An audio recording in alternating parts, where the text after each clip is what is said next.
Ladies and gentlemen, good day and welcome to the Gokaldas Exports Limited Q4 and full year FY26 earnings conference call hosted by EY.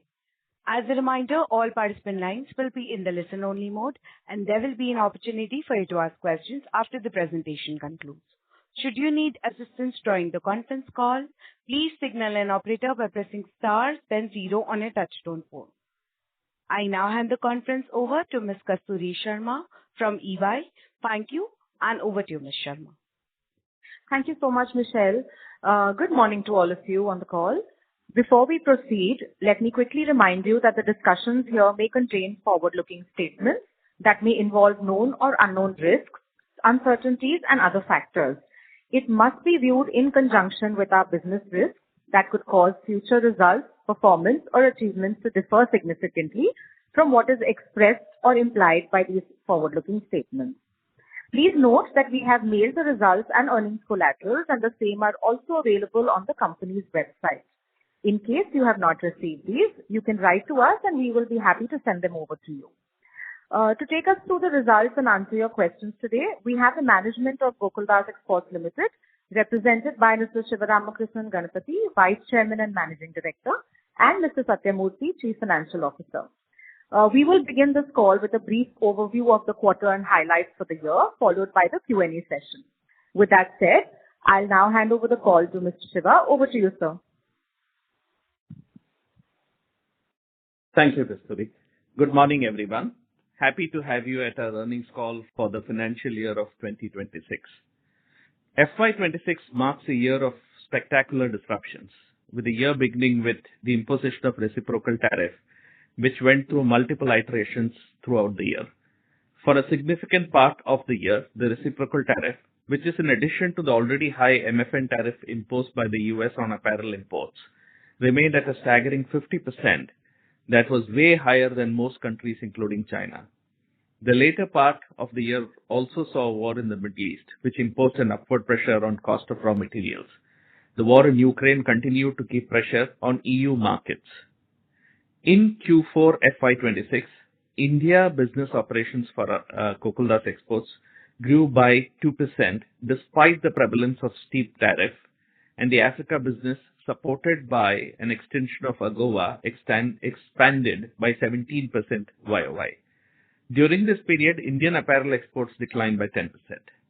In FY26, India operations grew by 10% YOY despite US tariff-related uncertainties, while Indian apparel exports witnessed a decline of 1.4%.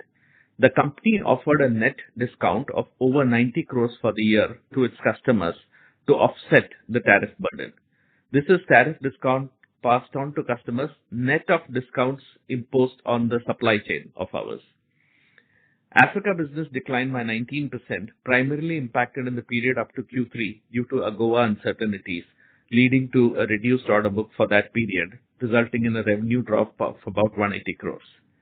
Despite these headwinds, the company delivered a total income of 4,065 crores, a 4% growth over the previous year. Indian apparel exports witnessed a decline during this period. The EBITDA margin was sustained at previous year's level, absorbing a severe financial setback in terms of tariff burden share. The company had booked most of H1 FY27 orders during the prevalence of penal tariff regime. The company had offered discounts on US shipments to offset the penal tariff. After normalization of the penal tariff, there has been a reset of pricing to its customers, leading to margin improvement.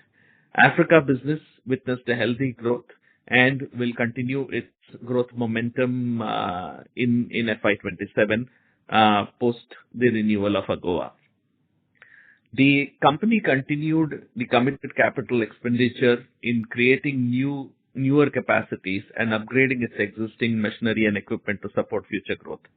During the year, the company spent about 170 crores towards new capacity creation, which will pay out in the years ahead. Net debt has increased by 395 crores, primarily driven by capex investments for incremental capacity expansion, additional investments in BTPL, and increased working capital on account of volume increase. The withdrawal of penal 25% tariff in February and the subsequent US Supreme Court ruling against the tariffs led to a 10% tariff being imposed until July 24, 2026. AGOA got restored till December 2026. With the competitiveness of these main production centers of the company restored, the revenue and margin outlook for FY27 has improved. Tariff has showed the resilience of the company as its entire operations were severely impacted on account of surge in tariff for both India and Africa. The company used this opportunity to strengthen its leadership team, build durable processes, and expand its customer outreach to secure the company from future shocks. It looks like the worst is behind us. Even if tariff is reimposed under Section 301, there is a strong likelihood that it will be somewhat similar to most competing nations from Asia. Africa is not under Section 301 investigation, giving further comfort. The company signed up 2 new premium customers in FY26 for its India operations, 1 American and 1 European, that will begin yielding revenue from FY27. There is a good momentum from existing customers as well. Growth of revenue from European customers continues to be strong. Similarly, for its Africa operations as well, the company has onboarded 2 new customers, 1 American and 1 European, that will begin operations in FY27. On demand front, US and UK retail sales witnessed a strong growth of 8% and 6% respectively for CY25. US sales continue to remain strong in early 2026 as well, while UK is showing signs of waning. Despite such strong sales, retailers in US have started paring down their imports from second half of calendar 2025, owing to market and tariff-related uncertainties. This means that their inventory may be paring down and could provide us some cushion for growth in the future. The US-Iran war has impacted textile value chain with increased cost of raw materials like fuel, packaging, polyester, and trims. Cotton prices have also risen due to a combination of higher yarn exports to China and substitution from MMF to natural fibers, weather-related disruptions, etc. Shipping costs have increased as well. Inflation across economies on account of higher fuel prices could impact consumer spending. Most US retailers and many EU retailers continue to diversify away from China-based suppliers. This helps growth of other regions. India remains a strong long-term prospect for sourcing. The trend of consolidating in favor of stronger suppliers also continues. FTAs with European region could help in strengthening the prospects of the industry. The company is expected to continue its growth trajectory in FY27, delivering strong performance across its business. The company has initiated merger of BTPL subject to NCLT approval. This is expected to conclude in the third quarter of FY27. There has been steady progress of operational improvement there. It is expected to turn in operating profits in the second half of the financial year. The capacity utilization at BTPL is approaching nearly 50 lakh meters per month, and the mill has currently a capacity of 70 lakh meters a month and can be raised to 100 lakh meters per month with an additional capital expenditure about 50 to 60 crores. I thank you for listening, and I would be happy to address any questions that you may have. Thank you very much, sir. Ladies and gentlemen, we will now begin with the question and answer session. Anyone who wishes to ask questions may please press star and 1 on their touchtone phone. If you wish to withdraw yourself from the question queue, you may press star and 2. Participants are requested to use only handsets while asking a question. Ladies and gentlemen, we will wait for a moment while the question queue assembles.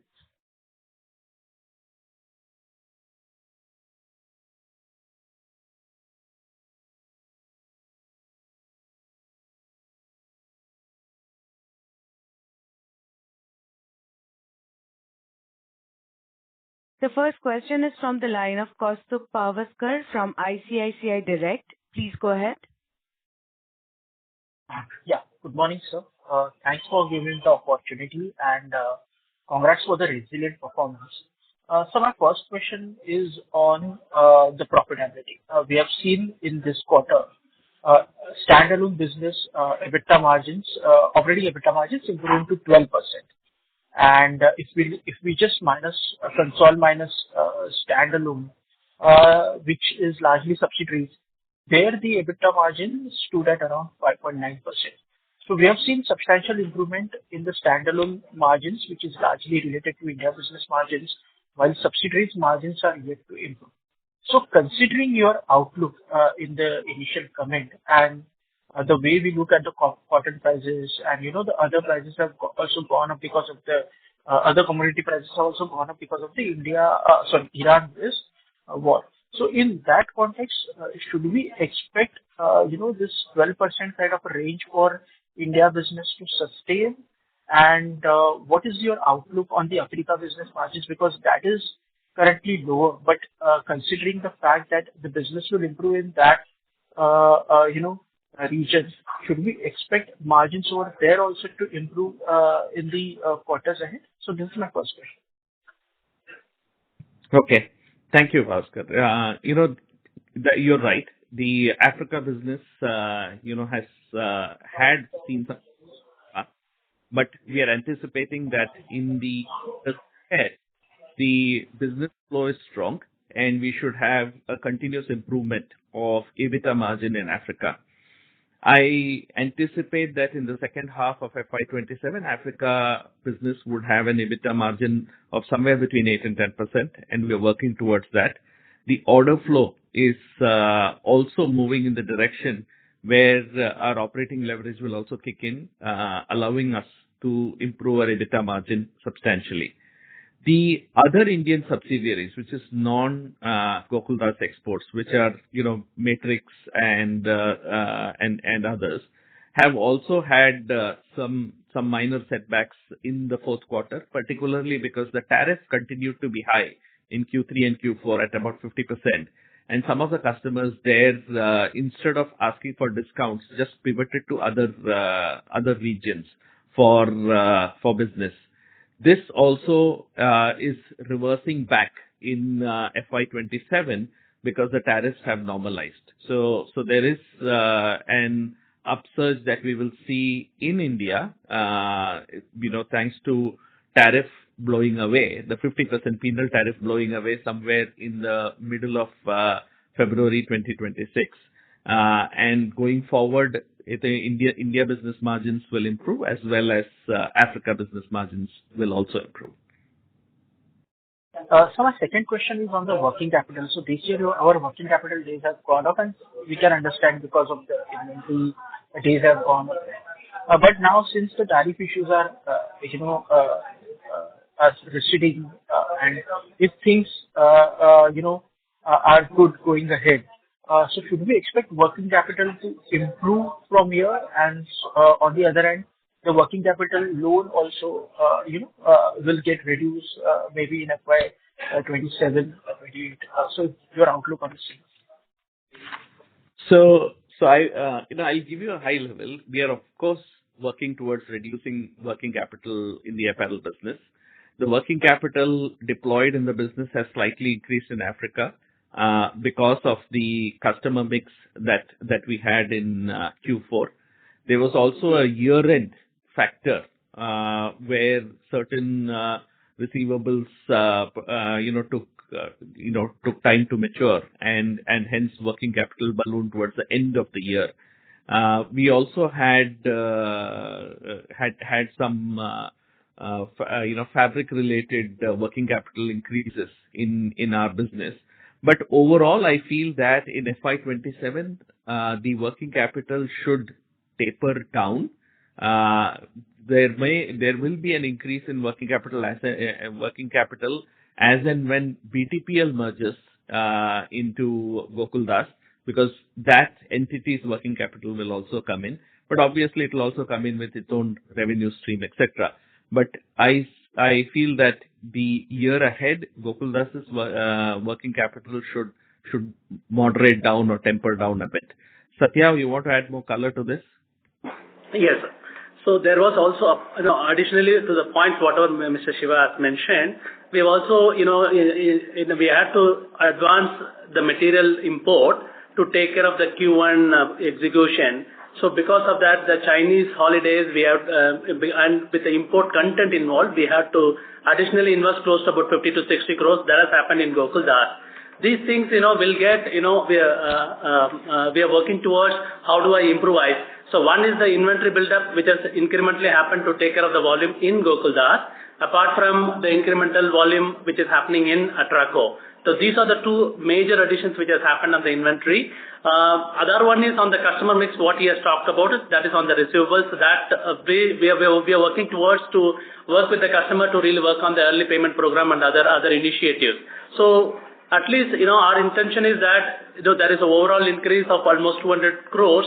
Our intention is to really work to bring down the working capital, whatever incremental volume which has happened, by at least about 75 to 100 crores in this financial year in Gokaldas operations. That is Gokaldas and Atraco operations. Obviously, the incremental working capital will happen when BTPL gets merged with Gokaldas. But at least Gokaldas operation as is basis, our intention is to really bring down our working capital at least to the extent of 75 crores during this year from where we are at this point of time.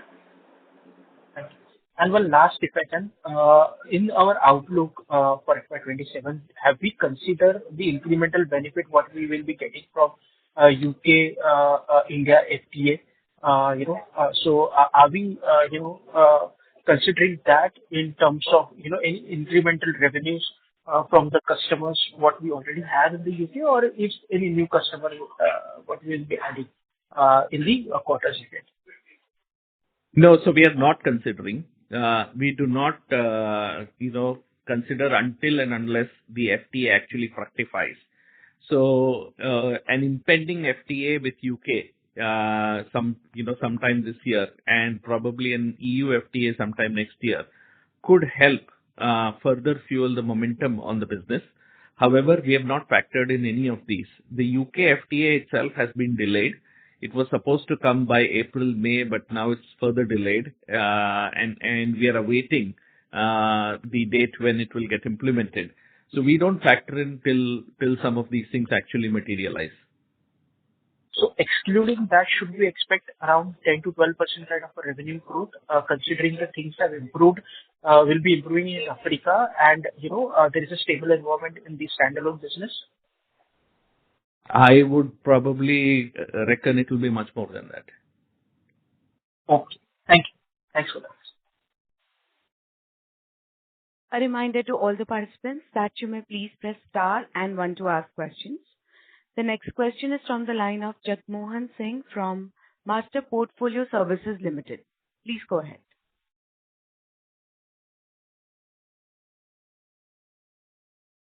Mr. Singh, I have unmuted your line. Please proceed.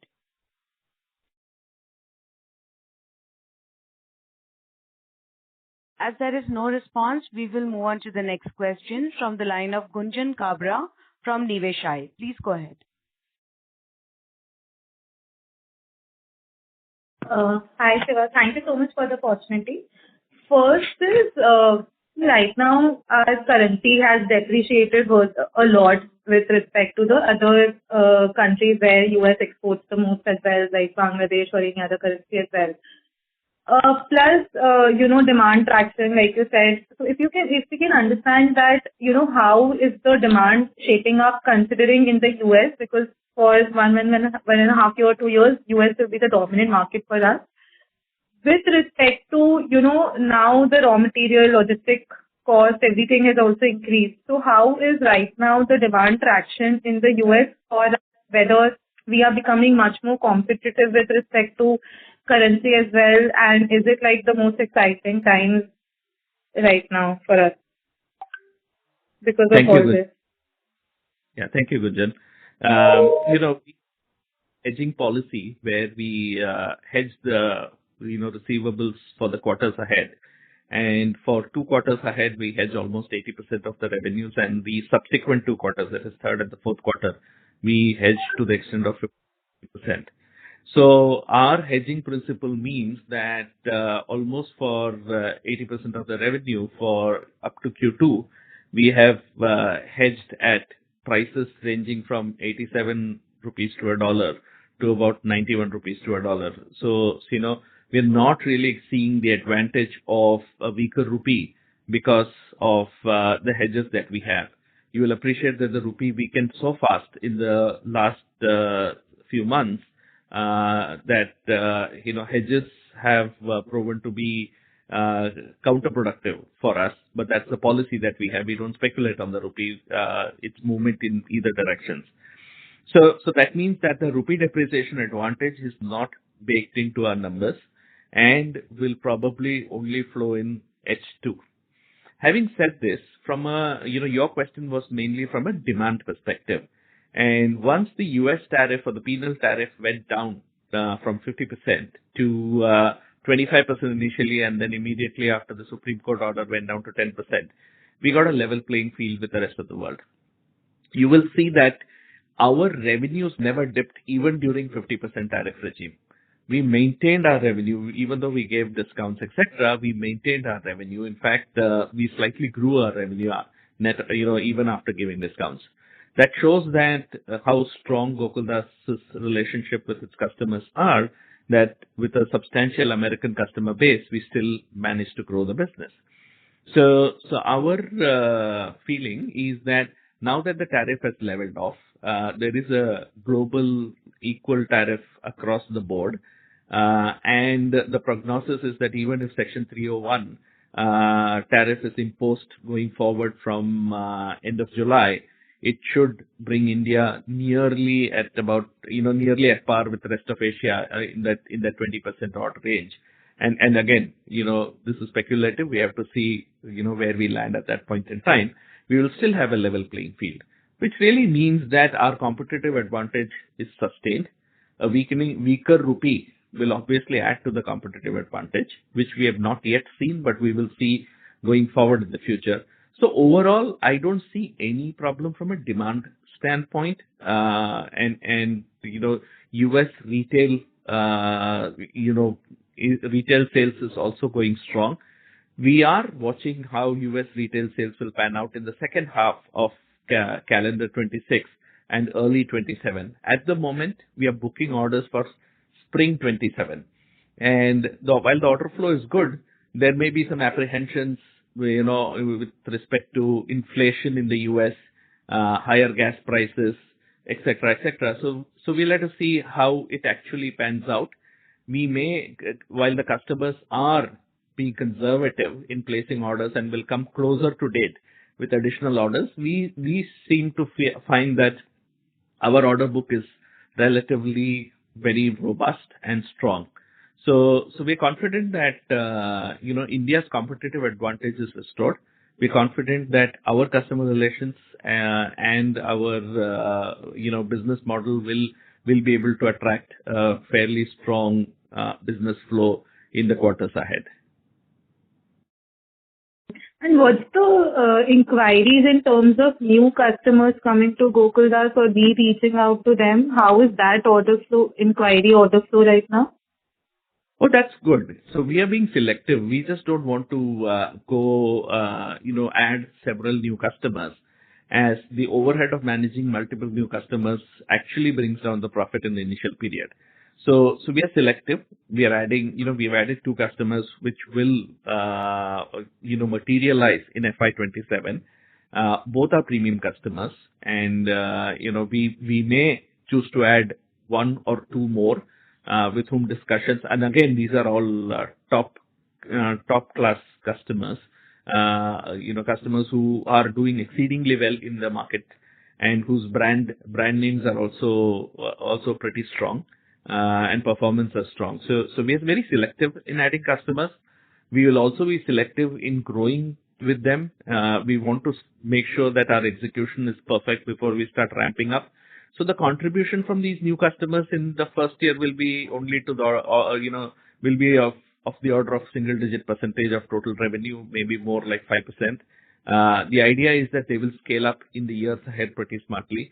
We have enough order flow from our existing customers to absorb additional capacity. So there's no dearth of business that we feel confident that we can continue to sustain our growth momentum. might be a small portion, but is there any incremental tactical demand that can come in the US because of the adoption of GLP-1 drugs as well? Can you repeat that question? This might be a little smaller proportion, but since the inventory there is low, so can there be an incremental tactical demand for the apparels because of the GLP-1 adoption as the size reduces, so the demand for apparels might increase? So are we seeing some short-term apparel demand increasing because of that? I am not seeing any short-term apparel increase. See, all this will have to pan out to see. We are seeing a growth, and because of inventory-related issues, I've not seen any short-term tactical advantage. We'll have to wait and see. And are we planning any new capex as well that we had kept on hold? We will do some capex selectively. We will also watch and see how the markets react. To how the tariff regime unfolds in July. But to sustain our at least 15% kind of growth, we will definitely work on the capex that is required to manage that and to deliver that growth. Got it. And so what would be the major reason for India's yarn exports to China in the cotton segment increasing a lot, and how sustainable does this look like? I mean, at the end of the day, China is buying a lot of Indian yarn because they tend to operate with a herd mentality. Their own market is also very large, and if they want to export, then they may have to also tap into Indian market. So these are all trade movements. It could sustain, it could slow down going forward. I think cotton prices, depending on cotton yields, may probably ease off starting October, November this year. But at the end of the day, from a pure apparel standpoint, cotton and raw material prices eventually will become a pass-through for us. So if the cotton prices go up and hence fabric prices go up, we will tend to factor that in the pricing of the goods that we produce. Got it. And sir, Goa also, it will get expired, the agreement will get expired in December 26.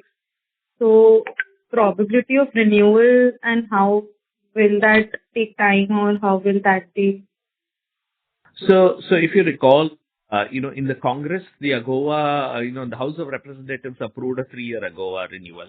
Usually AGOA gets renewed for every 10 years.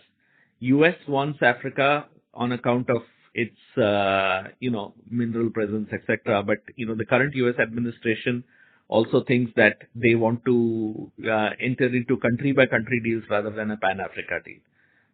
When the House of Representatives approved a 3-year AGOA deal, the administration, brought it down to 1 year. The belief is that AGOA may get further extended towards the end of this year by another 1 year or 2 years, which will allow US to enter into agreements with individual countries.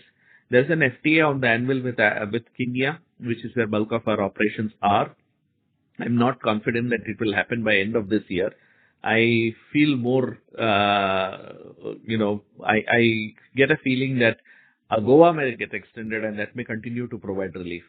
The other topic is that, come Section 301 tariffs from July, where tariffs may go up to 20% for the rest of the world, Kenya will continue to remain at 10% because there is no, Section 301 investigations for African countries. So their tariff will continue to remain at 10%, which it was even earlier.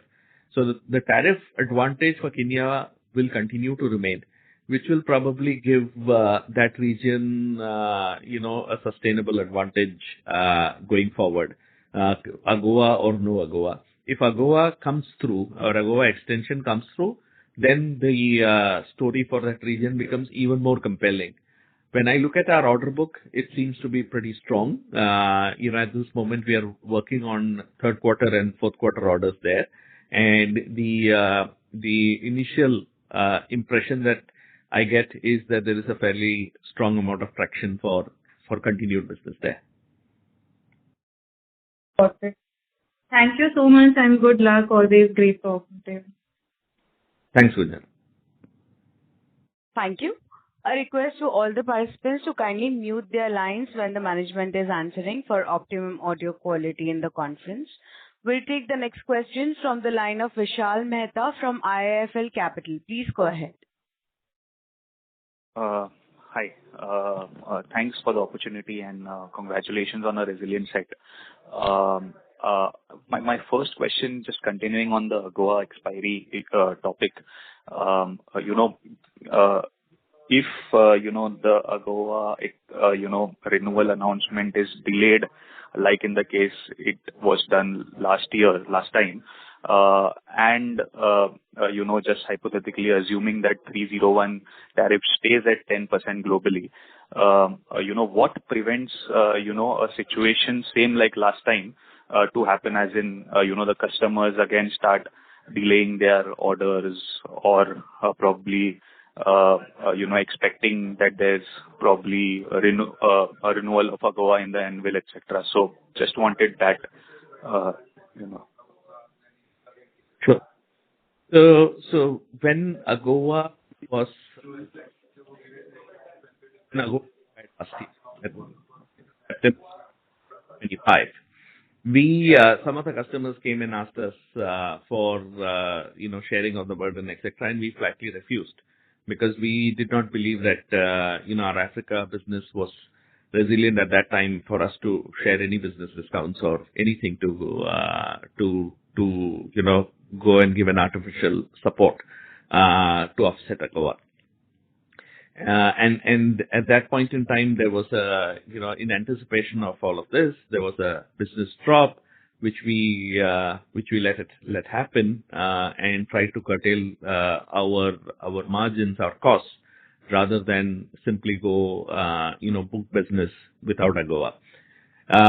This time around, I feel that Section 301 tariff is more real, and it's quite likely that post July 24 there is going to be a reset of tariff back to 20% for rest of the world, barring Africa, which may remain at 10% because that's not covered under that.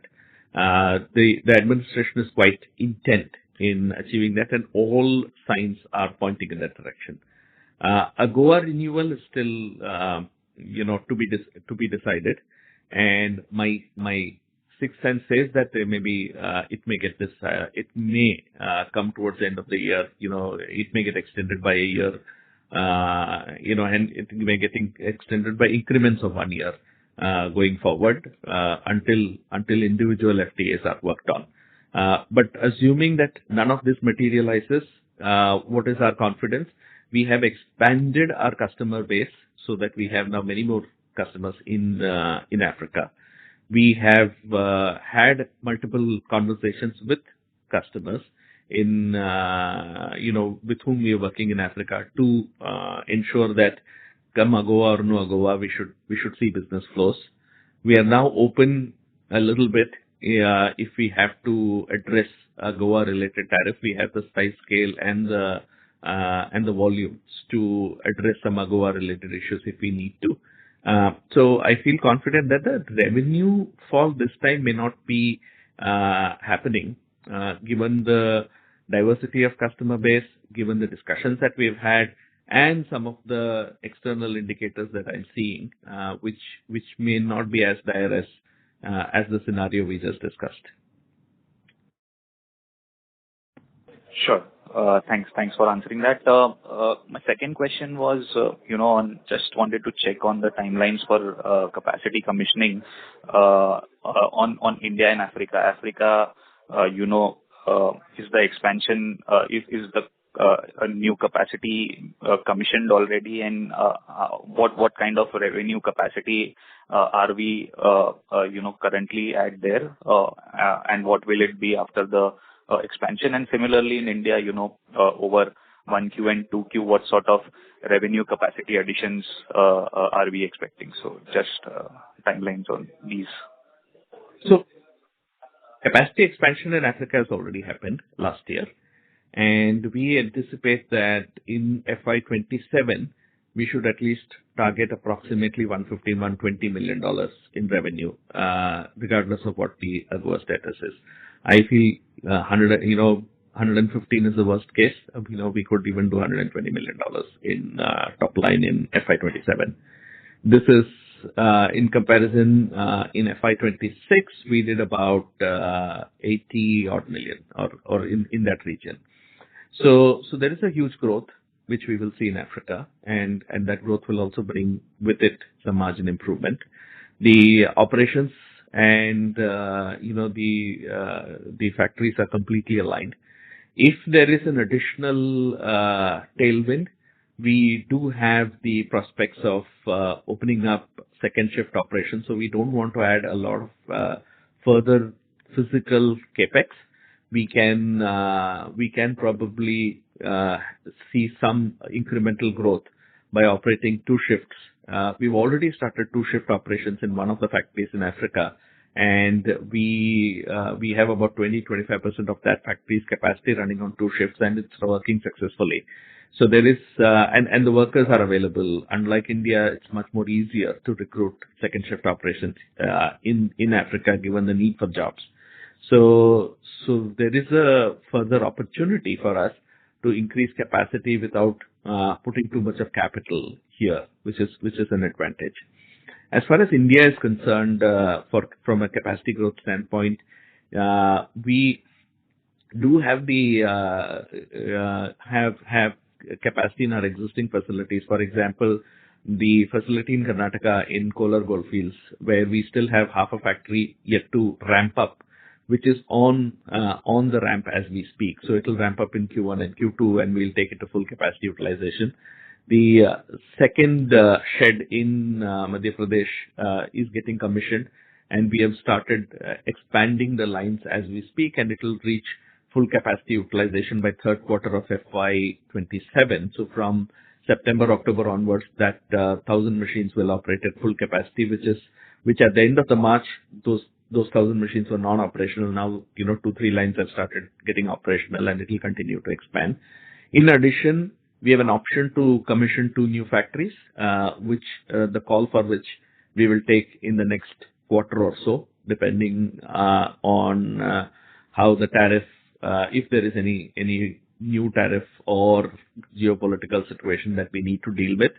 But, most likely, given how the customer tractions are and business tractions are, we may have to press that button and go ahead and add those incremental capacities for sustaining growth towards latter half of FY27, but more particularly in FY28. So the Karnataka and Bhopal additionally adds around 400-500 crores to the revenue capacity? For FY27, you mean? At full capacity. At full capacity, about half of the additional 1,000 machines in Bhopal will add about 300 crores. 175 crores. Bhopal will add up 175 crores and another 125 crores in a steady state. Yeah, so that's what it is. Crores. And the 2 capacities that we are talking about, that can always bring in incremental revenue. That also at steady state will bring in another 300 odd crores of revenue. But that will take a little longer because those are just in planning at the moment. Okay. Actually, your voice was breaking when you were answering. Just so 400 crores is a reasonable. Let me. Just the Karnataka and Bhopal units will add at steady state 300 crores of top line, and then we have 2 other units which is in the planning stage. Those 2 units at its steady state, which will not be in FY27, but which will probably be in FY28 or even later, can add another 300 crores. This is apart from whatever debottlenecking capacities that we will continue to do in all our existing facilities. Sure. Thanks. Just last question on margins. Given the input cost inflation that we've already seen, are we, kind of when we are now probably finalizing our orders for probably, say, second half, are we probably seeing customer accepting, that pass-through of increased input inflation? As in, are we increasing our pricing? The second half orders are yet to be closed. Obviously, we are eating up some of those margins in the first half. Orders were booked long back, and those first half orders were booked even when the tariff was 50%. It was booked pre-February. And obviously, there were a lot of price pressures and order pressures, etc., etc. But, in the second half, our endeavor is to try to push back as much of these price increases back to the customer. There is obviously a resistance back from the customers as well, because they are also anticipating inflation-led demand challenges from the US. Everything depends on the Iran war and the continuance of it. If the hiatus that has been obtained there continues and if the oil prices cool off, I think both demand and price pressures will ease off, but that time will tell. At the moment, our endeavor is to push back on that price increase. We may succeed in partially passing it on, not passing everything on in full, primarily because I'm also seeing Southeast Asian players and Chinese players quite happy to absorb some of these cost increases as a strategic move, because many of them are sitting on under capacity utilization. So there is going to be all those global geopolitical capacity demand fights that will happen. But nevertheless, in the long run, I guess all of this will get pushed back. In the short run, particularly in second half, we may recover portion of it. I also feel that some of the pricing pressure may also ease off. We'll wait and watch. Okay. Just a follow-up on this one. You said that you negotiated first half orders when the tariffs were still there. So does that mean that, we'll still see some tariff rebate related pressures in 1H? Or no. That comes? Our tariff rebate was clear that as long as the penal tariff was there, the rebate was an add-on. So the rebate, as long as the penal tariff was there was this rebate. When the penal tariff went, the rebate also went out. So the impact that we took in Q3 and partly in Q4 would not be there going forward. Having said that, apart from the rebate, there were sharper prices that we gave in Q1 and Q2 because we wanted to maintain the business in country as opposed to allow it to drift out of India, keeping longer term business interests in mind. So to that extent, the small sharper prices that we gave for Q1, excluding the rebate, I'm saying, is something that we may have to absorb in Q1 and Q2.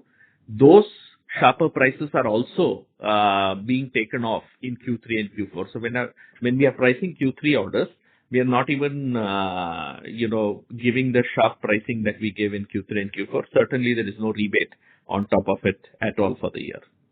Does that clarify? Yeah.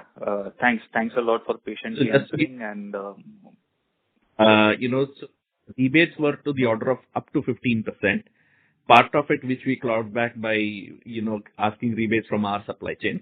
The sharper pricing was to the extent of 3%, which continues in H1. But in H2, that also goes away. The rebate of the tariff burden share of 15% went away from mid-February onwards. Does that give you a better color now? Yes. Thanks a lot for patiently answering and much appreciated. Thank you. All the Thank you. Ladies and gentlemen, in order to ensure that the management will be able to address questions from all the participants in the conference, kindly limit yourself to two per participant. Should you have a follow-up question, please rejoin the queue. We'll take the next question from the line of Amit Chheda from Banyan Capital. Please go ahead. Yeah. Hi. I just had two questions. You spoke about the two new capacities that you are planning. Although it's too soon, but what would be an approximate capex for these two factors? The capex should be for both of them put together should be of the order of 80 to 100 crores. Probably it'll get spread over 2 years. Okay, spread over 2 years. But if I'm not wrong, you said that FY28 you will start seeing revenues. That is correct. So as we keep putting the lines, we will have to, we'll incur additional capex in FY28. It will come towards the end of, second half of FY27 if we decide to bring it on board, and some portion of it may fructify in the second half, in the early part of FY28.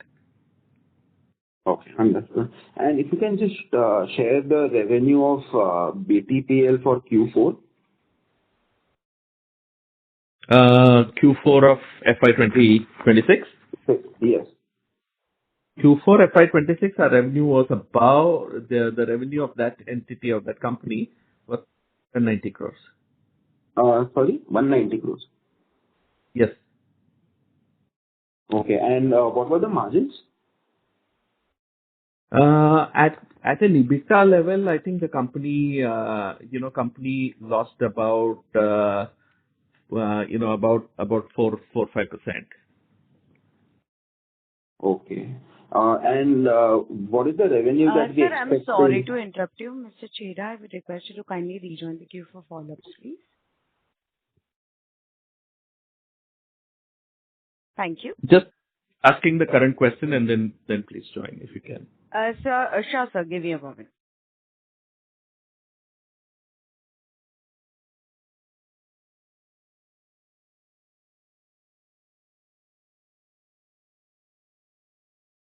Hello. Mr. Cheda, I have unmuted your line. Please proceed. Hello, can you hear me?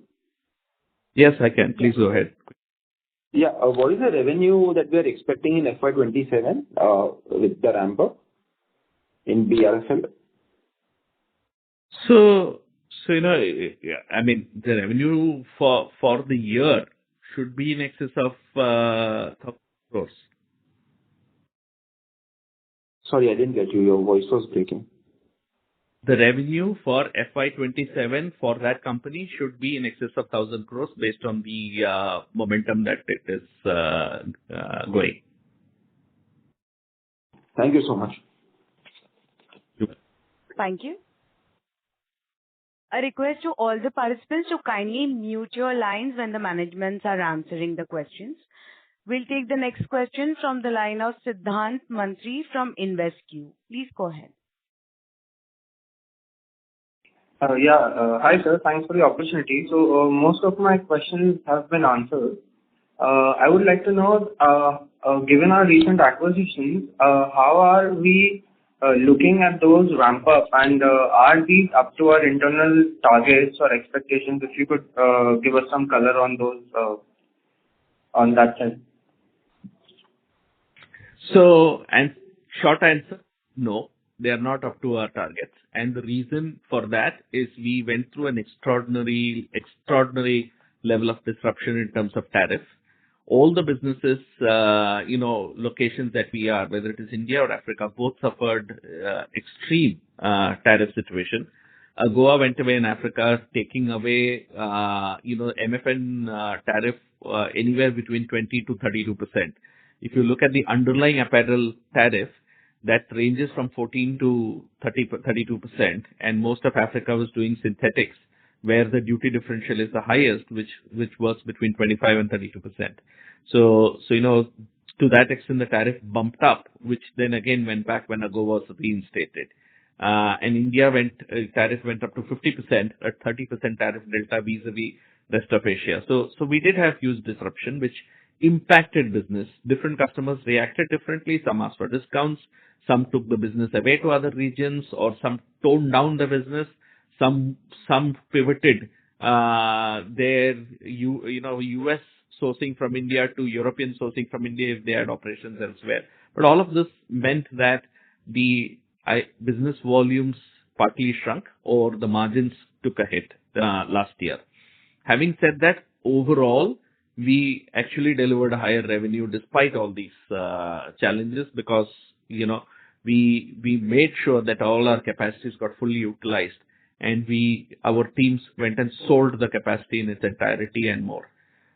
So So now going forward in the year FY27, the expectation is that all these acquired entities will perform as per plan in that year. Okay. And sir, also on the margin side, so we've seen a lot of volatility given tariffs, given government incentives, and as well as integration of these acquisitions. So could you guide us on the margin side? What is the view for the current year? When you say current year, you mean FY27? Yes, sir, FY27. So the margin should improve, of course, from FY20. FY26 was probably first, and hopefully that's behind. So is what kind of tariff disruptions we will see going forward. So everything gets subject to that. Come July, there could be a Section 301 tariff which may get imposed. But otherwise, I feel that there will be a couple of percentage point improvement in margin YOY on account of the disruptions being behind us. Our endeavor will be to try to do better than that. What we don't know is what kind of disruptions will be unleashed in the year ahead. So everything is subject to that. Thanks, sir. That's helpful. Thank you, sir. All the best. Thank you. Thank you. We'll take the next question from the line of Chirag Jain from Catamaran. Please go ahead. Thank you for the opportunity. Congratulations on a very resilient performance during a very challenging year, sir. So just one question on the Q4 numbers, specifically in the standalone. I'm not sure if you addressed it earlier. I missed the starting point. The margins expanded QOQ and YOY by around 200 to 400 basis points, right? So just wanted to understand what led to that. Was it just that tariff reversal which happened, or there was one ruling which said that the US Supreme Court ruling that the US has to refund the tariffs. So was any of those bookings also incorporated into this? Just want to understand where did that gross margin benefit came from in the specifically Q4 quarter in the standalone operations? Okay, so largely it is because of the sheer volume, the revenue growth that we had. So the operating leverage helped. There has been no tariff reversals being factored in anywhere. The tariff reversal portal has opened in the US. Many brands have started applying for tariff refunds, but it's unknown whether some of those tariff refunds will be passed back to the supply chain. There have been instances where customers of those brands have also sought, tariff refunds to the customers. Nike has seen a class action law citing that, all the tariff increases were passed on to the customers, and hence the tariff reversals which accrue to the company should be, which is in this case the retailer, should be passed back to the customer. So this opens the Pandora's box of how it will all be dealt with. There is enough confusion out there. So we don't know whether the supply chain will receive any benefit out of tariff reversals. That's yet to be seen out there in the future, and we're not even counting on it. But going forward, the tariff burden that we shared with the customers are no longer going to be there. So that margin inflation will certainly happen. As far as Q4 standalone performance is concerned, the half of the quarter was impacted with the penal tariff, 50%. It got withdrawn mid February. So post that shipments, we have not factored in the tariff discounts that we offered until middle of February. So that also helped us in some margin improvement. So basically, as you rightly mentioned, only half of the quarter was impacted by tariffs. So if I assume the number which you mentioned in your notes that around 18 crores tariff impact was taken this quarter, technically if I add that back, that should be the normalized margins running forward given this scale of revenue? For the standalone, yes. For the standalone, yes. Got it. So sir, then when you mentioned 200 basis points of margin expansion for the full year, it should be much higher, right, given the Q4's performance, especially in the India or standalone business. And then you're mentioning that Africa will go by almost 50%, so obviously that will also see a big margin bump up. While I understand input cost is one... Sorry, please, yeah. Yeah, that's my point. The input cost point. The fact that our H1 at a little sharper pricing because, we were booking H1 business when the tariff was insanely high on India, and we wanted to keep the revenue rather than let it go out, because at some point when the tariff reverses, we didn't want to see business vaporize from the region. So there's been a little we gave at an underlying level, which will get reversed in Q3 and Q4. So there is a little bit of that, and I'm factoring in some levels of unknowns, which who knows what will be unleashed during this year. We all know that we are living in an extraordinarily volatile time. So I'm factoring in all of that when I say 2%. Got it. Good. So wonderful, sir. Thank you so much, and again, congratulations, sir, on a very good performance during this challenging year. Thank you. Thank you. The next question is from the line of Akash Deep Singh from Master Capital Services Limited. Please go ahead. Thanks for providing the opportunity. So could you please share where the capacity stands today in terms of million pieces, both in India and Africa? And what capacity does management desires to reach in India and Africa in coming years? And sir, what EBITDA margins we could expect for acquisition BTPL in FY27? Thank you, Akashdeep. I'll let Satya answer this question. The capacity numbers, in terms of number of pieces, it will be misleading, but however, I'll give the number. As far as India operations is concerned, it is 52 million, and Africa operation is 40 million. This you have to look at it in context with what is the realization what we get in each of the region. When we say 40 million pieces in Atraco, that was at the rate of $2.5 was the average realization. When the realization goes up, the number of pieces what you may achieve will slightly change because we handle a multi-product. That's why we prefer to really give the numbers on the overall value what we can drive from each of the capacity. Okay, and in terms of the new addition of the capacity during the year and whatever which is likely in the pipeline, in India we added another 9 million pieces we have added the capacity, and Africa is in India it is about 7.5 million and Africa is about 4.5 million. So in total, with the new capacities coming on board, our capacity in terms of pieces will remain at 104 million, but it comes with a caveat for India. When you should take at the rate of 500 rupees realization on average, and in case of Africa, you please take at the $2.5 average.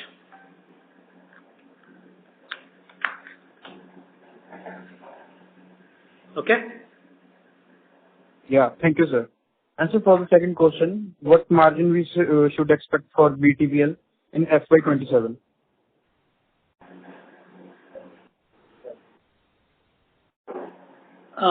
In FY27, the company is aiming at least, EBITDA break-even in H1, and they intend to really get EBITDA positive in H2.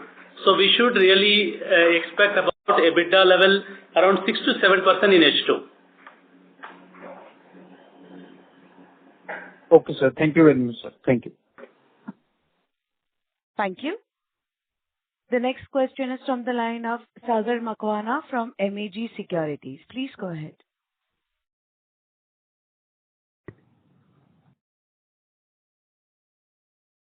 Mr. Makwana, I have unmuted your line. Please proceed.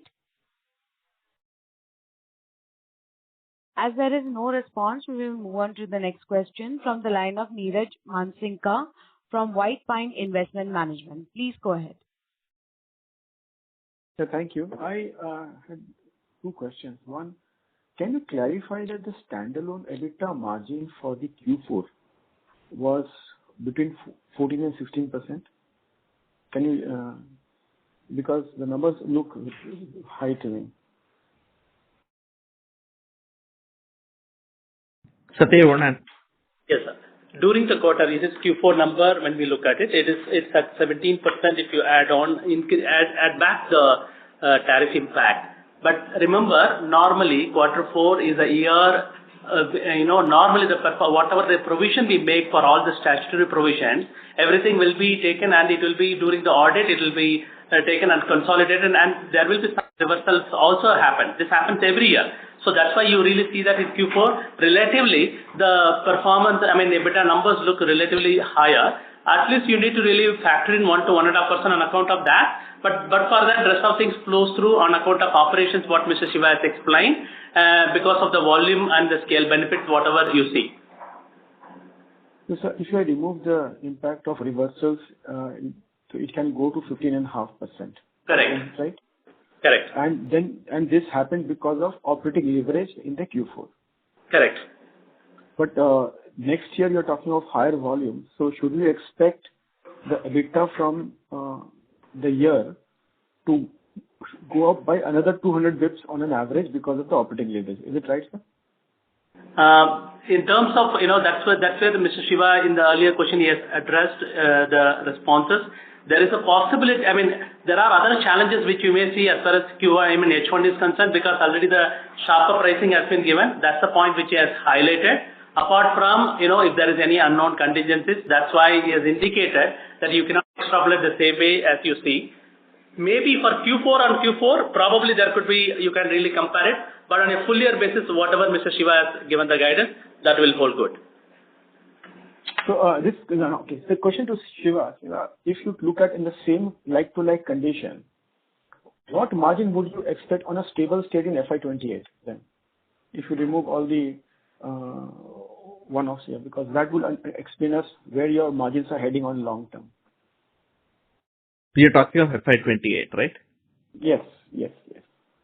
My, this is an estimation because, this has to be caveated with any geopolitical events or any disruptions. We don't know what all can. Okay, but let's assume that FY20 becomes somewhat of a steady state year, let's say, right? Except for the fact that there be some new capacities which are always coming on board, which may have some negative EBITDA contribution, because every new capacity in the initial 2 years tend to depress the earnings from that capacity. So if we look at it from that standpoint, and there's no externalities or external disruptions of a significant nature, then I think the India EBITDA margin should be of the order of 13.5%, whereas the Africa EBITDA margin should be about 10.5% for that year. And the ratio between India and Africa from a revenue standpoint should be about 75-25 or anywhere between 75-25 to 80-20. And you're not talking of the Bombay Rayon including in that? No, not.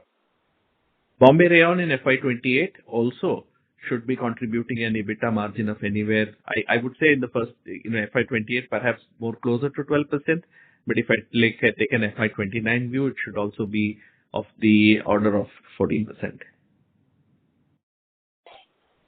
Got it. Great. Last question on the Bangladesh. Can you tell us how the customers are looking at Bangladesh versus India? And some anecdotal evidence will be useful. Sure. So Bangladesh, during its peak disruption, when there was a regime change from Awami League to an interim government and all the problems, there were a lot of concerns and people wanted to diversify out. European customers still consider that they have invested in Bangladesh, and thanks to good solid commercial reason, because Bangladesh was duty free to Europe.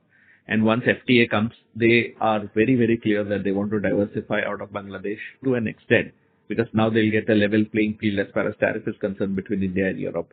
As far as American customers are concerned, the general impression is that Bangladesh is now somewhat, stable with the new government in place from BNP.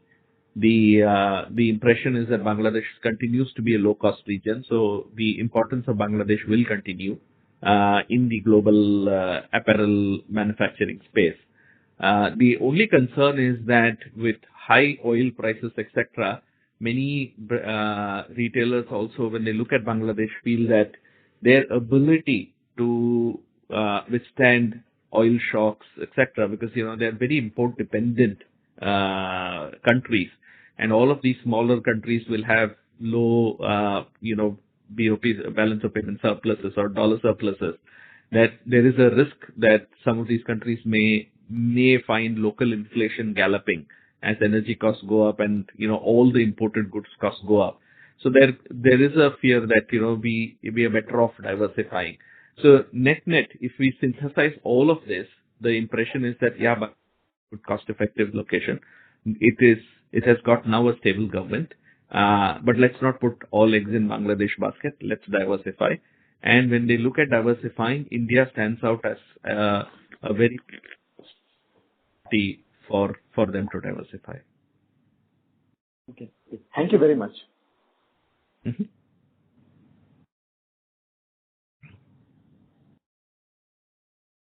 Thank you.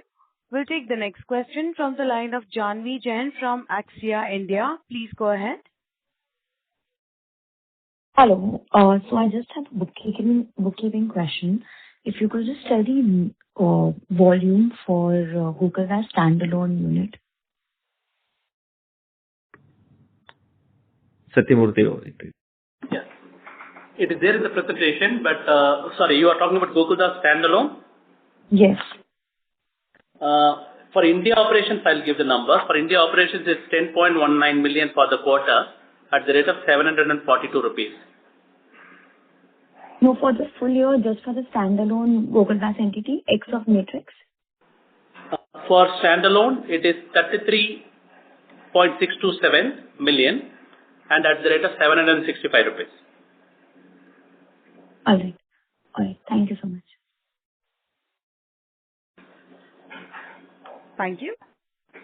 The next question is from the line of Heath Vora from Guardian Capital Partners. Please go ahead. Yeah, hi. Thanks for the opportunity and congratulations on a very strong sequential recovery. So just picking you up from the previous comments that you made on Bangladesh. So one thing that at least we've been reading is that there are a lot of power cuts happening in Bangladesh. Most of the times, Bangladesh textile companies, they run on generators which run on diesel. But in current situation, even that is difficult because diesel availability is an issue. So are you seeing any orders maybe now or any additional inquiries moving from Bangladesh to maybe India, given the current situation? So, at the end of the day, from a customer standpoint, they will look at what is the net cost and sans any disruption. So most Bangladeshi operators somehow manage to ensure deliveries do happen regardless of all the energy disruptions. That's why I indicated that customers are wary of putting more business there simply because of volatility, disruptions on account of energy and various other reasons. But from a political stability standpoint, Bangladesh seems to have become better. It all depends on what is the cost economics, and cost economics, at least for now, from a European standpoint, Bangladesh scores very well. From an American standpoint as well, their costs are lower because their labor costs are lower.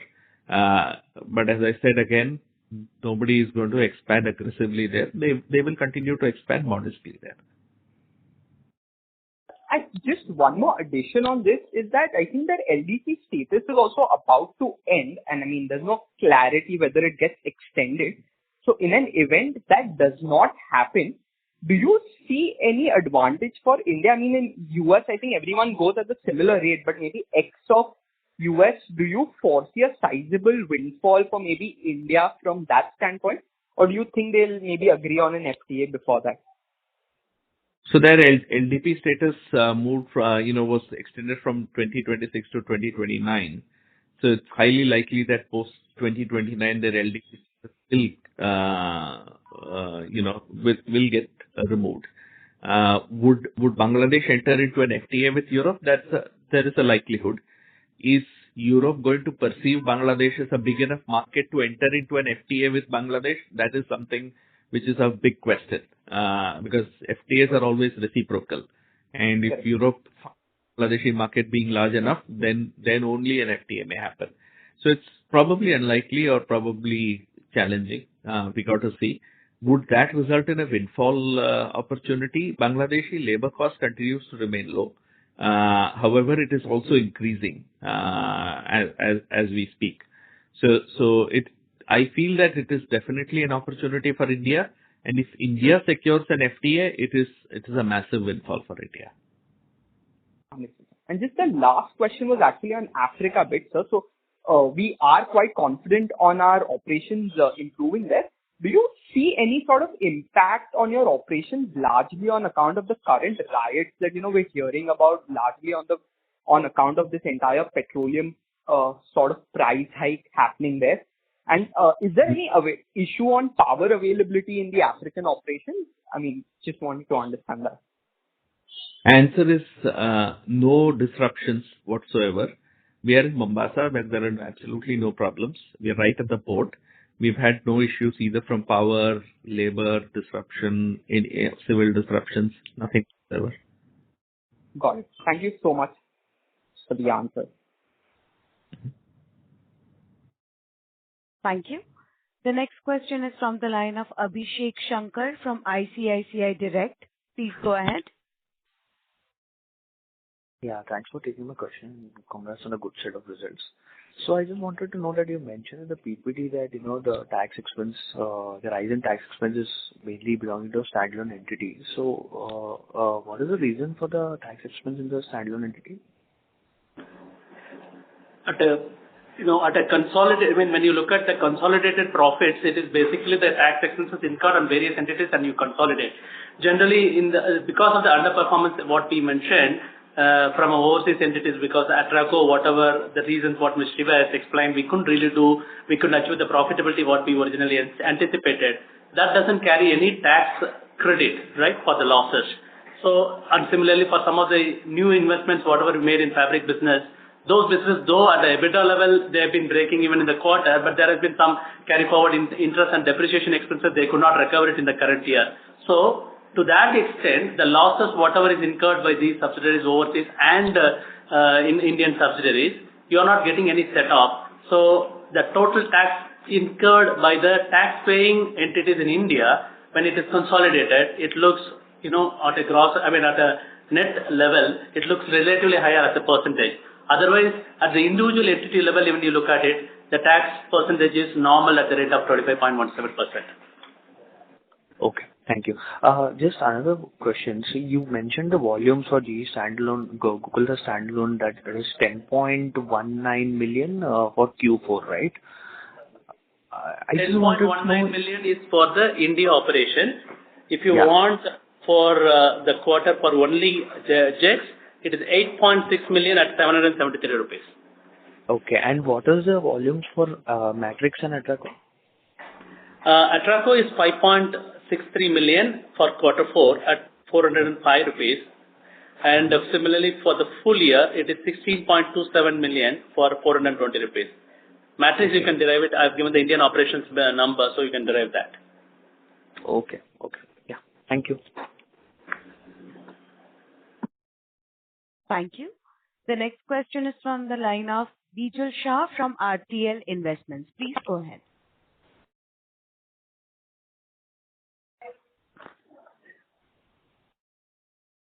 Yeah, Shah? am I audible? Yeah. Yes. Yeah, thanks a lot for opportunity and congratulations on very good numbers. So I have two questions. Number one on Africa. When you say Africa, you will go to 160 to 115 to 120 million. Should we see that coming from Q1 itself, or that is also going to be back-ended and...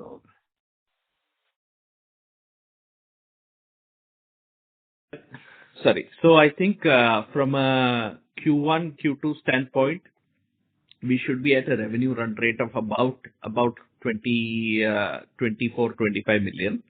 And when part of the year, it will catch up to go to that 115 to $120 million revenue. Got it. So, I mean, the remaining, the next 2 quarters should be like $35 million kind of a number. So it will ramp up Yeah. significantly in second half. Yeah. I think so it will be about 33 million. Okay, got it. So secondly, can you give us what is the interest and depreciation as BTPL? And I'm talking about interest excluding what they are paying on the investment which you have made. The depreciation is around 54 crores annualized basis, and the 50 crores interest annually. 50 crores, 50 to 54 Yeah. crores, and interest on the debt component is around 25 crores So annualized. that is excluding what you have invested, right? That is Correct. excluding. Yeah. Correct. Okay, sir. Thank you very much, and all the best. Thank you. Thank you.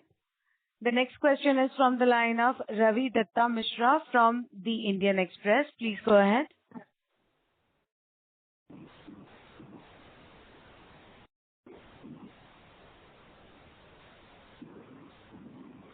Mr. Mishra, please proceed. As there is no response, we will move on to the next question from Avinash Nahata from Parami Financial Services. Please go ahead. Yeah. Hi, thanks for the opportunity. My question pertains to the FTA, UK and EU. So what is the legislative or executive action which is pending from both the sides? If you can just explain. Thank you. So to start with FTA Europe, there has been an announcement that an FTA will be entered into between India and Europe. This is between the European administration and government of India. They're working on it, and what they said was that they will work out on all the legalese and the documentation by middle of calendar 2026. So June, July 26, they should come to some sort of an agreement on all the nitty-gritty issues of the FTA. And then it will require ratification by the individual 27 countries in Europe, which itself can be a long-winded process, and it will require ratification from all the countries. So European administration in Brussels will have to get that done with individual countries. So it's a long-winded process. We anticipate it to happen in 2027. The whole process has been gone through by Indonesia as well, which is way ahead in this, and they have, I think, gotten an FTA with Europe. So India should also, provided we have a meeting of the minds on all the various points that may arise from FTA. As far as UK is concerned, all of that is done, and it requires ratification by UK Parliament. In India, there is no Parliament ratification required. It's an executive order. And the UK Parliament ratification has not yet happened. I think it is probably due to political events happening in UK, which is probably delaying it. There are a few other issues which have since then cropped up on steel, etc., which is going back and forth between India. Directionally, while there is an understanding that an FTA should commence soon, I think we are seeing some delays on account of political issues as far as UK FTA is concerned. Most of the documentation, or rather all of the documentation for UK has been done. Does that clarify? Yeah, just a follow-up on this is, as far as 27 countries of EU is concerned, for them also, is it they have to go through the parliamentary process, or it's an executive decision for them? I think it's a parliamentary process in those countries. Okay. And just if you can briefly talk about the labor availability and labor inflation in our country. That's all from my side. No. Labor availability is different in different parts of India. So we have operations, for example, in central India and Madhya Pradesh. We have operations in Ranchi. Labor availability is strong in these regions. In the south and in and around NCR, labor availability is a challenge. We also depend on migrant laborers in these regions. And all the time we tend to encourage migrant laborers to come in and settle and work with us. So incremental expansion, we are going into rural areas, hinterland, etc. so that we can tap into labor availability. Even in the south, when we go into deep rural regions, we may, we may be able to tap into certain labor pockets there. As far as labor cost is concerned, which is a very important point, there is labor cost inflation happening. For example, recently in NCR, particularly in Haryana, the state government announced a 35% wage increase from April 1. So that was in response to labor unrest, high cost of fuels, etc. for migrant labor force in Gurgaon, Manesar area belt. UP responded with a 25% increase because, what happened in Gurgaon, Faridabad spilled over to Noida, and UP increased. And so these kind of moves can happen in multiple parts of the country, and there could be some labor cost pressures. We will have to deal with these as they come by. An offsetting factor here could be in India's rupee depreciation. We will have to continue to explore ways to improve our labor efficiencies or productivities, etc. Some amount of labor cost inflation does bring stability in labor force because, we will see less amount of attrition and absenteeism, which may also help drive productivity. But these are challenges that we will grapple with over the next 1 or 2 years in India. This is a challenge which will happen across the world, as well. Even if it is in Bangladesh, we've seen labor costs pressures continue to mount. If I look at Vietnam, China, etc., their labor costs are of the order of $300+. India is still at about $210. So there is still some headroom for us as far as labor cost is concerned. It has to be offset with labor productivity, which is always a challenge, but that's what we'll have to ensure that we get. And across the 3 states, you mentioned Central India, MP, Bihar, and Karnataka. Is there any possibility of operating a second shift? So, in some region, in Ranchi, we are operating 2 shifts. In Madhya Pradesh, there is a possibility of operating 2 shifts, but it's not the entire factory. We are operating 2 shifts in part of the factory.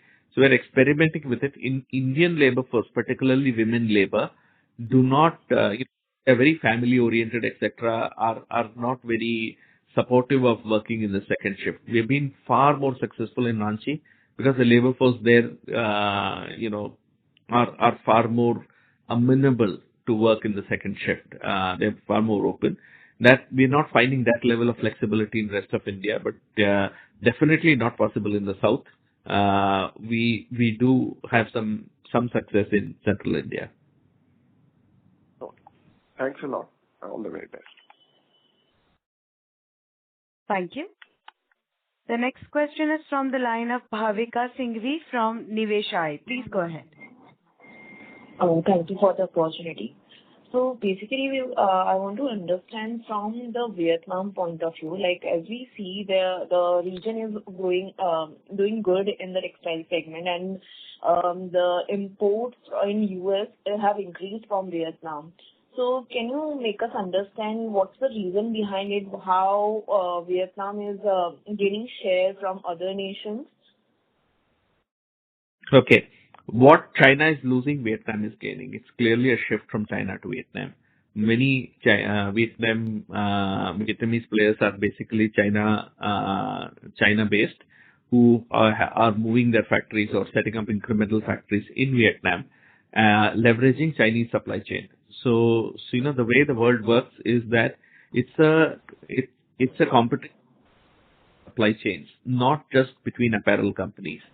So China has very large scale fiber and yarn and fabric ecosystems, which gives very competitively priced raw materials to their apparel manufacturing units.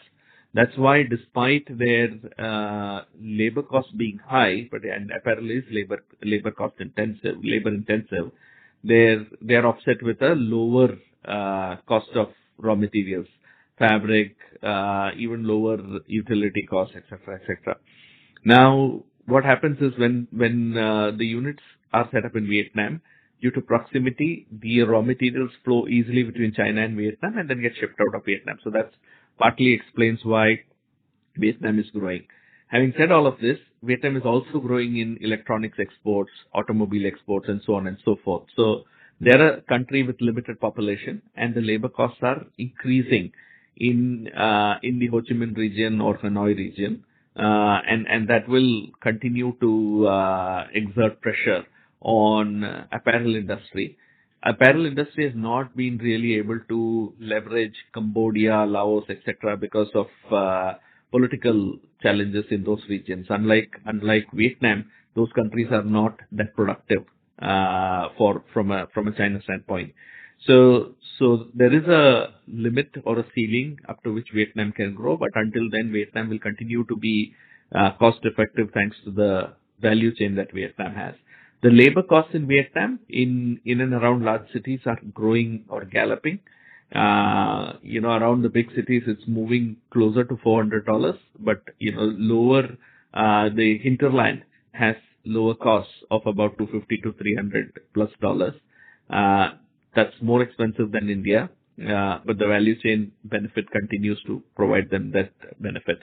And lastly, you have to keep in mind that when you look at global trade in apparel, almost 2/3 are synthetic based, which is polyester and nylon. And in polyester and nylon, China has global quality and global capacities, which India doesn't have. So for synthetic garments, which are usually preferred in the fall-winter times, these countries do tend to dominate because of their quality of fabric that they have access to. And so, maybe the synthetic demand is going to Vietnam, but what about cotton? Is it maybe coming to India, if you can say that? Cotton, of course, India, Bangladesh, all these regions have cotton. It's not like Vietnam does not do cotton, but they will have to rely on imported cotton fabrics from China, of course. From a cotton standpoint, from a cotton perspective, India does have its strength. And fabrics-based garments are often used in spring, summer. That's why in the second half of the year, we tend to have seasonality favoring Indian apparel manufacturers. Okay, so as of now, just to summarize, we can say that the shift of the production that is decreasing in China is maybe shifting to Vietnam, but in the medium term here, we can see that shift can happen to India from Vietnam as well. Just to summarize this on the side. And if you look at Vardhaman, right, they have set up a synthetic fabric mill.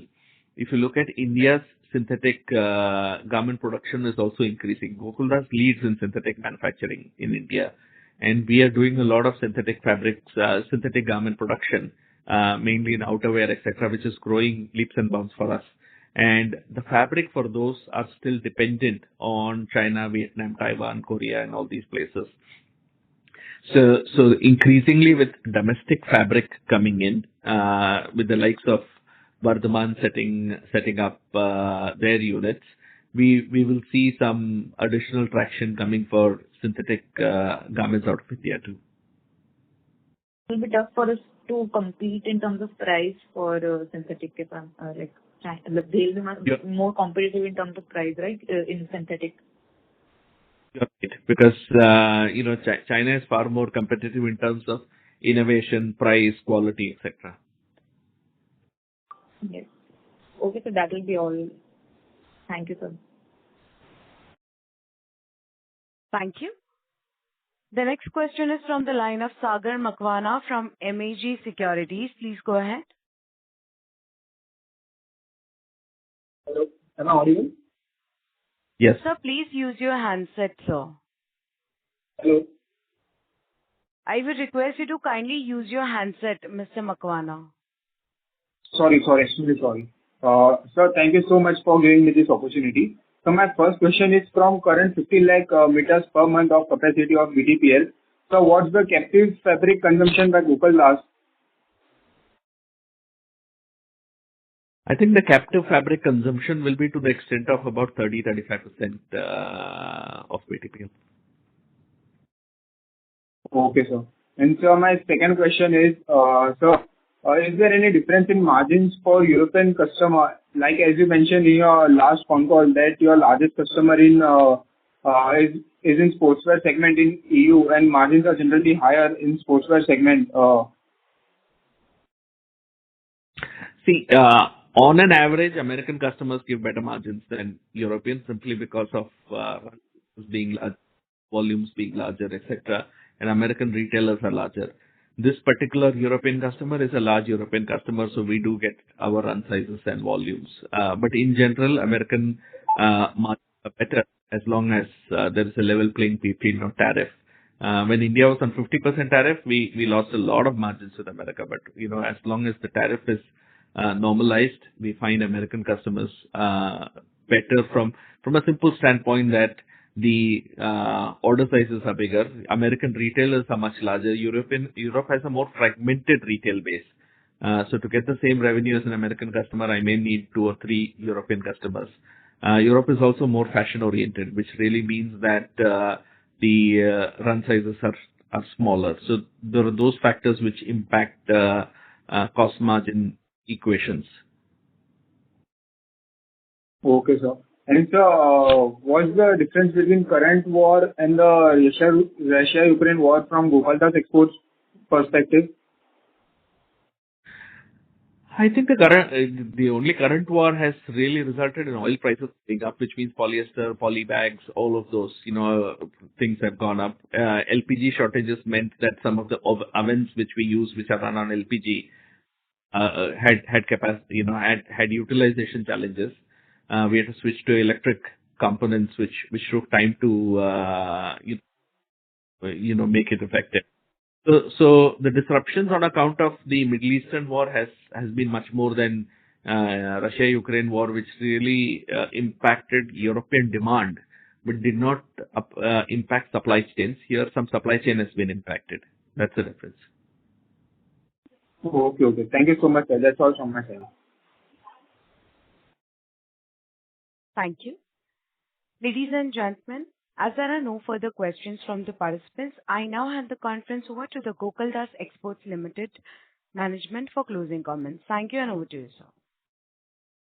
Thank you so much. I think we continue to take every global shocks seriously. We continue to work diligently with our customers. We continue to work to strengthen our leadership team and strengthen our operational performance at every step in order to be resilient to external shocks.